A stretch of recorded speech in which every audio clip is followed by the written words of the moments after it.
with late game execution.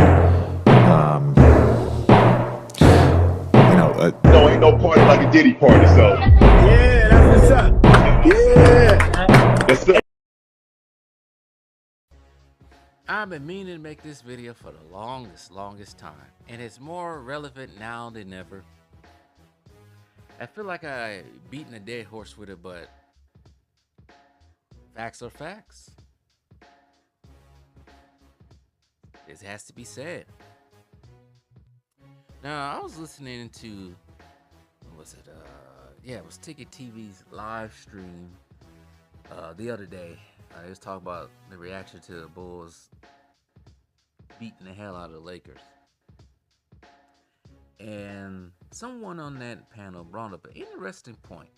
Actually brought up some silly, not silly points, but some silly, some funny things to point out. One, he said LeBron's the greatest supporting cast member ever. But they also brought up a lot of things that many Lakotas seem to miss and don't care about, that I started catching on many years ago. And it kind of ties in also with the supposed, the spinach, as we'll say on here. And the reason why he's never been caught for that. But shout out to Turo. He also made this a point too. Have you ever seen LeBron with ice packs on his knees? Have you guys, I've seen plenty of pictures of Kobe's with ice packs on his knees, shoulders. Jordan, the same thing in his older years. I've seen Tim Duncan with ice packs on his knees too. You see that all the time. You don't see that too much with LeBron. But I think many others on my channel that subscribe to me, and many others outside of there, I think LeBron's the most fabricated superstar in NBA history. It's like, this is why I call him the Homelander.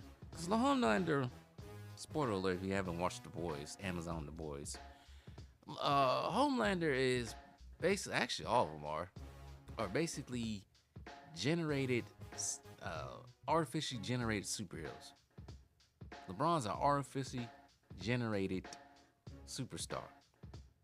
Like I said, I make this point time and time again, that after the retirement of Jordan and the impending trial that Kobe was on, that pretty much made him lose a lot of his sponsors in Sprite, Adidas, and many other things like that. I can't think of the top of my head. The NBA needed a new all-star, superstar, a new face of the league, right? And here comes LeBron in 2003 getting drafted. Biggest hype job since I don't know when, before that, right? And his team in his rookie year finished subpar. They didn't get to the playoffs. They still get him Rookie of the Year. But Carmelo's team was trash the previous year too. And Carmelo being drafted to the Denver Nuggets, next thing you know, Carmelo's rookie year, they in the playoffs. I think almost the same exact team. They in the playoffs. AC, 7C, I forgot what it was. I think it might have been A6. They had to play Minnesota with that KG, Latrell Sprewell, San Francisco team they had.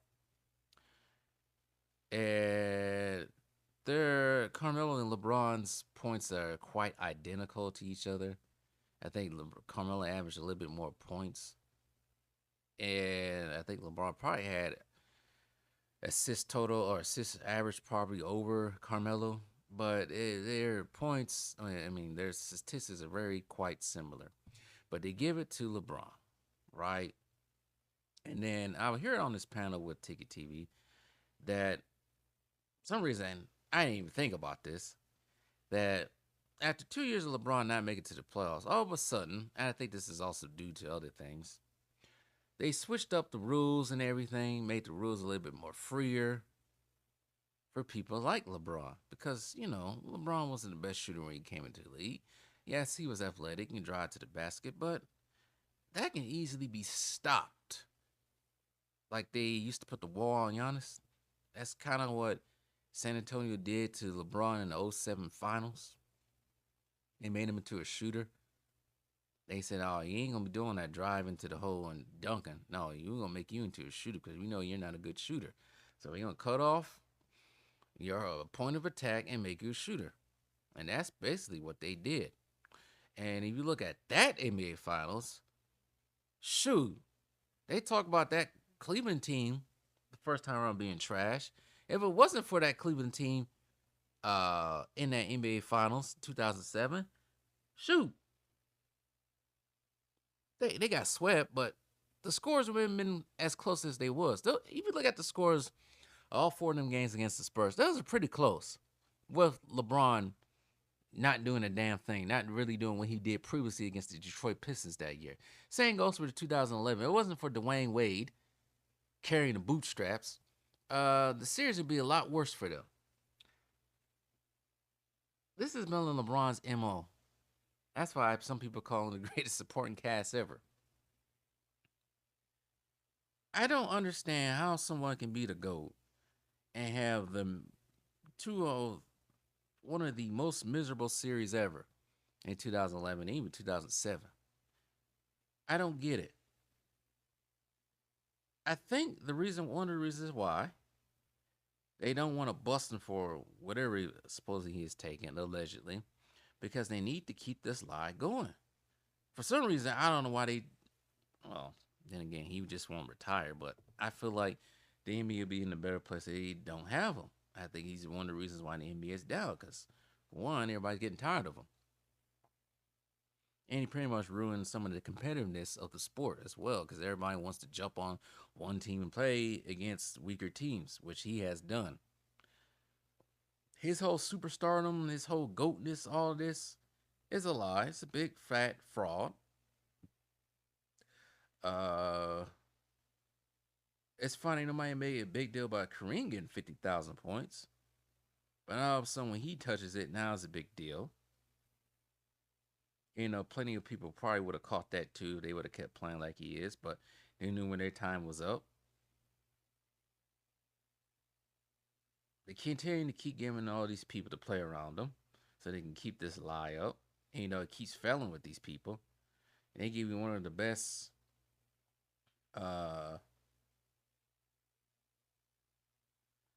power forward / centers and Anthony Davis, and you don't even win a bubble ring with him. And he don't even get the finals MVP, because if it wasn't for him, Lakers would have been crap, out of luck. Same thing with that in-season tournament, the first one. If it wasn't for him, they still get him the in-season tournament MVP. You know, Anthony Davis pretty much held the bootstraps to that. Same thing with Kyrie. All these dudes that he put himself with have done better than him when it comes to big-time games. Stat pattern in the 2020 NBA Finals. Even Kyrie hit the biggest shot in NBA, one of the biggest shots in NBA history. He don't get no credit at all. They celebrate that block like it's nothing. See the same thing with his son too. Celebrating 17 points in a 30-point blowout.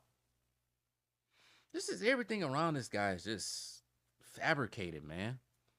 And that's why so many people have been just turned off from the NBA.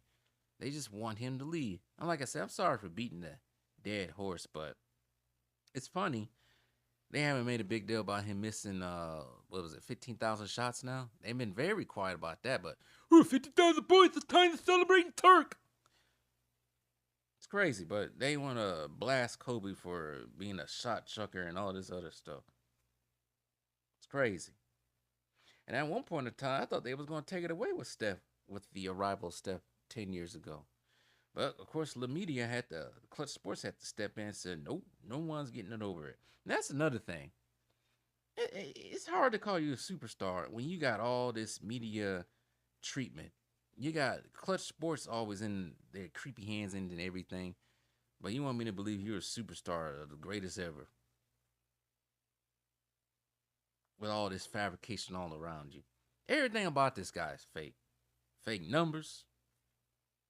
Because half of the points that he got, especially, 2021-22 season, All that's half of that season was nothing but freaking uh uh point boosting this point.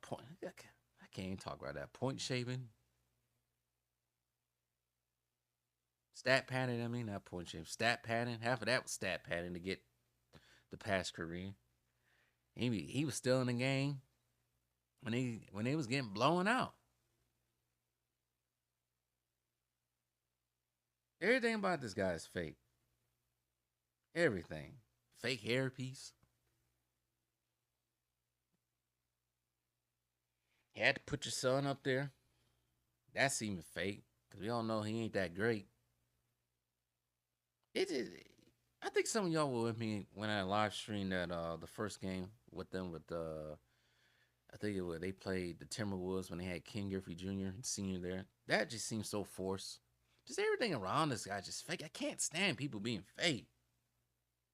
Everything around that's see. This is the difference between. I hope the Jokic fans listen to this. This is the difference between LeBron and Jokic. Yes, Jokic put some numbers up, but I don't think he should get MVP this year. But also at the same time, Jokic came in almost as an unknown, drafted what is it, second round maybe? I think he was, and had to get his stuff out the mud. I respect that a little bit more. But this guy, man, they tried every freaking trick in the book to make this guy seem like he's the best thing ever. I just don't get, like I said, not to repeat myself, I just don't get how somebody who can be called GOAT status or be considered as the ultimate GOAT when you 4-6. You're 4-6. You played in the East when it was weak. You had a super team in the Miami Heat.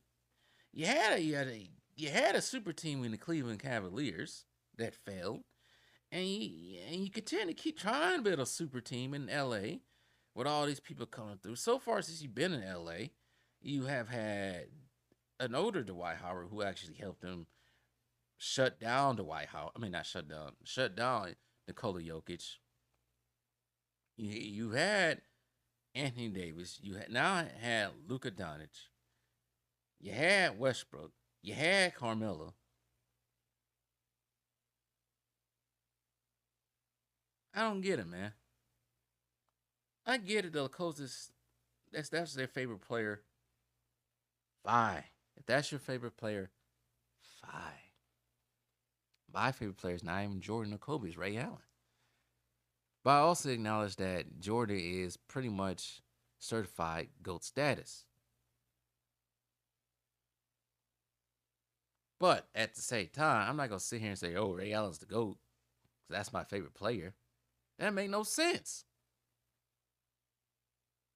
But anyways, this whole superstar has been created by his own little whatever it is called, the clutch media and the media, hand in hand, trying to force something down our throats for the last 23 years.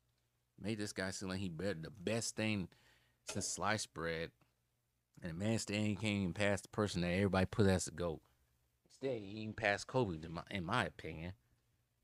He ain't never gonna be skilled as Kobe. He ain't gonna never have the mental fortitude as Kobe. He ain't got nothing like Kobe. So how can he be close to Jordan? Y'all don't get the hell out of here with this. Oh yeah. Here's another reason why he a fake ass superstar. You sit out for 2 weeks and you come back to the Bulls, play against the Bulls and get blown out. You duck the fade of Giannis twice. And you got the whole media capping for it. He really injured, but you sitting here dancing around at your son's championship game, dancing around on the bench, running around like a gazelle, like an idiot, pregame against before the Bucks, but you sit your ass on the bench. Man, this fake ass. Anyways,